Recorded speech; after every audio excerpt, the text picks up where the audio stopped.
I just feel like if you're trying to talk to me at the gas station, I need you, I need you to pump correct, like pump the gas, pay for the gas, hit the gas, and then pump the gas into my car. Like I used switching because as a lesbian, you already can't do nothing for me. So like, oh my God, you're so pretty. Thank you. For what else? Thank you. For what else? Oh my God, like literally, imagine. I walked up to you, I'm like, you are so beautiful. Let me put some gas in your car. And then I put my card into the machine and I pump your gas for you. Sold. Sold. You're trying to show me that you could be my man. You can't show me that you could be my man if you can't be a man. My man's supposed to pump my gas. I don't want no man. I'm just saying, hypothetically. If I was to want a man, and you don't want to pump my gas, what type of man are you? I would just like to say, as a part of the heterosexual male delegation, the entitlement from women of all different sides is quite crazy. You literally heard her state that she is a lesbian. So, what could a straight man, right? I'm just going to use myself for example. What could I actually do, right? I tell her that she is beautiful, that she is attractive, and then she's like, okay, and what? I hear that all the time. I get that all the time, but that doesn't even matter. I'm a lesbian. So it's like, what more do you have? What more can you actually offer somebody who doesn't want you, right? But then she goes into a hypothetical where she states that, you're a man, be a man. And, if you're going to come up to a woman, pump her gas, pay for her gas. Like, if you're really trying to do this, then actually do it. Now, notice how that works. Now, notice how men don't reverse that and say that, well, if you're trying to be with a guy, and we're just, sitting up here dating, but you really want him to be your main guy, your boyfriend, then you should step into the kitchen and start cooking. You should really start busting it down in the kitchen and letting him know like how it is that you can cook, how it is that you can potentially actually be that wife versus every other woman. See, men don't do that. We're not going to pull that type of nonsense and do some type of, you know, or make some type of situation like that. Like this is entitlement on a whole different level. Like she is in a whole different universe where she only solely, well, from her word of mouth, she only solely deals with women. But yet she decided to do a hypothetical. Why not do a hypothetical where you're dealing with lesbians? Oh, that's right, because 9 times out of 10, even if you got two women in a relationship, you're not really going to have, a woman walking up to another, yo, let me pump your gas for you. I done seen lesbians out here, and lesbians aren't walking up to fields of women like, yo, let me pump your gas. Nah, I'll tell you who's sitting up there doing it. Me, when I was younger, I would sit up there and walk up to women and ask them, like, hey, can I pump your gas? Again, I'm not trying to talk. I'm just doing it out of safety reasons.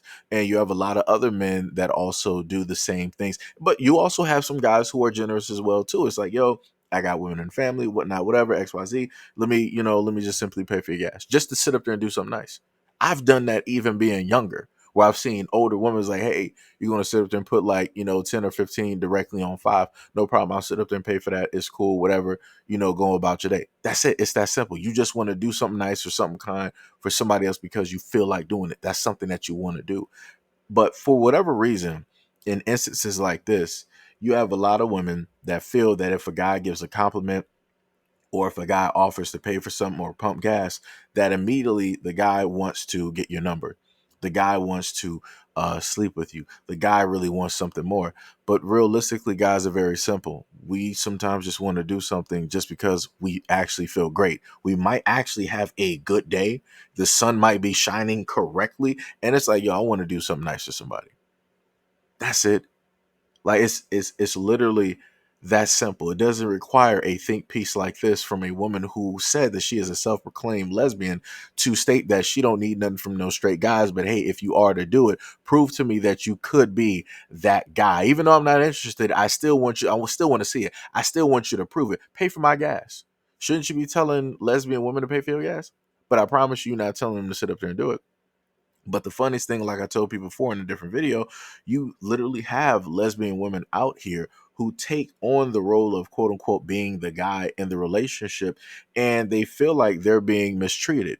They feel like they're being underappreciated. They feel like they're actually being used. But those are conversations that a lot of people aren't privy to. Those are a lot of conversations that a lot of people don't want to put specifically out there because they want to solely just showcase the fact that men do everything negative and that women are the only ones that are positive. But even in lesbian relationships, you still have the person that is taking on the role of the man still getting treated the exact same way that straight men get treated every single day. But yep, nobody wants to really say anything about that. I find that quite interesting. No matter how you sit up there and switch the sexes, the entitlement from women is still crazy. I made a powerful exoskeleton that takes my strength to the next level. 3 years ago, this project started off as a basic plastic frame and evolved into an engineering masterpiece after a series of failures and setbacks. One of my biggest goals since starting this project has always been to either lift or pull something as heavy as a car. Since majority of my designs were mostly made of plastic, I had to figure out a way to harness strength without breaking the frame or snapping my arms in half. And because the goal was to either lift or pull something as heavy as a car, I had to create a metal frame and then attach a car winch to it and connect that to my arm in order for me to pull it with ease. So after designing, building, and painting the suit, it was then time to test it out on the car.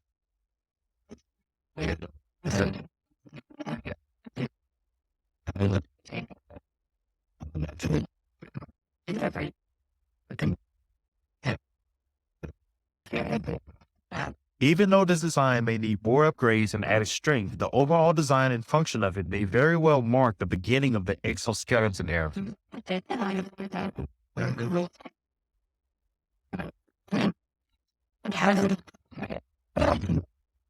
Let me just be honest with a lot of people real quick. I'm looking at the aesthetics. I'm looking at the brother. I'm looking at how smart, how intelligent he is, but I'm also looking at the physical. And I'm going to, as a person, right, who has been there, as a person who has been deemed a nerd, who has been deemed a geek, and all of these other types of things, I can already tell you that you would have black people in the community that would clown somebody like him. You will have black people in the community that will ostracize or shun him. You will have variety of people, don't matter if it's a male or a female. They will say that he obviously ain't getting anything that you're making, anything you're trying to be this Iron Man, this Tony Stark. That's not going to pull them girls. That's not going to get those, those women. And that's from the men's side saying that. You will have women sitting up here saying like, "Oh, it's great that he's smart, but he's boring. He's not my type. He's not attractive. He's not this. He's not that." Right. So guys like this will get those type of comments from both sides of the board. Right. But then what will inevitably happen again, I'm just this is just I'm using him for an example. Again, this is a smart, very intelligent black man that is an inventor, something that we need directly in the community. I'm pointing this out because a lot of times we in the community choose not to actually accept, invest, or nurture this type of brilliance because it takes a lot of ingenuity in order to theorize, to draw it down on a piece of paper, and to make it real. Like he literally had a concept and he made it real. You can actually see the physical applications, you can see what it is that it can do. Because we opt to make fun of or ostracize or push out, this is how other communities are able to get black men like this very quickly because the other communities will see like, oh, they don't accept him, so all we got to do is just sit up there, say a few nice words, a few nice things, treat him better than they're treating him, and he'll do anything and everything that we need him to sit up there and do. We'll make a whole bunch of money off of him. He'll make money. We'll make sure that he'll make money, but we'll make even more money directly off of him. And we can lay the claim that we are the ones that helped him, that got him this far. And we've seen this time and time and time and time and time again.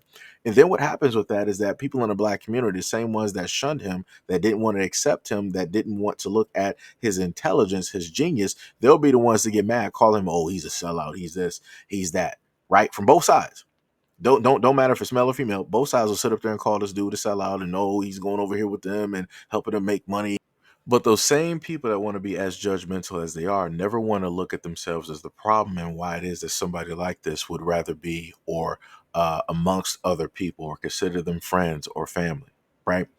So again, back to the black community. Remember, you got the black men that basically shun and say all the negative things. You got the black women that decide to say that they're not interested. He's boring. He's this. He's that. Yada yada yada. Right. So, and this is from both sides, not accepting the genius that is here.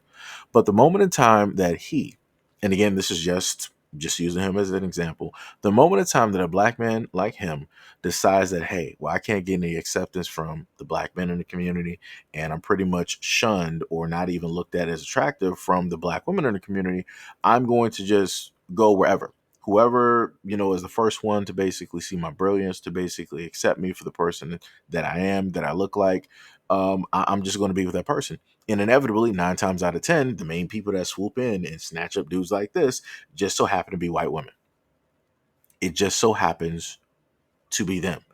The main ones that inevitably end up being accepting of this guy's genius on the side when it deals with men are Caucasian men. They'll be like, yo, this is quite genius. They'll sit up there and get a whole bunch of their buddies around that got money. And they'll be like, you know what? We like what it is that you're inventing. We like what it is that you're doing. We would actually like to sponsor or support your idea. Better yet, how about you come work for our corporation? You come work for our business. We got a whole bunch of R&D. We got all this other type of stuff in the background. So you can build whatever it is, whatever stuff that you need. We're going to help you get there. And this is how stuff like that happens. And like I said before, I'm very proud of the intelligence, of the genius that this man has. But it's sad to know the fact that even still to this day, you have a lot of the black community that want to shun, that don't want to accept, they want to make fun of, they want to belittle, they want to bully, they want to ostracize, black men like this.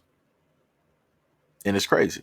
Just because somebody is doing something differently or thinking differently, trying to actually invent, they don't want to do the stereotypical, type of things, or they're not into the quote unquote mainstream or stereotypical, type of, like I said, I don't know. To me, it's crazy.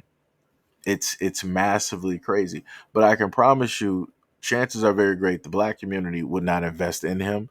So the main people that will come directly to his doorstep sooner or later, and more than likely sooner, will be the United States government.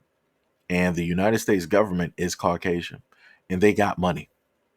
But as I stated before, we lose genius, we lose brilliance like this because black people decide when they want to react and when they don't want to react. They decide when they want to invest in something and when it is that they don't want to invest in something. They decide when it is that they want to claim a type of genius or smart or intelligence and when they don't want to claim that. Again, I'm just leaving this up there as a story of how it is that the black community loses out on very brilliant men time and time and time again because of how it is that we decide to treat our own people.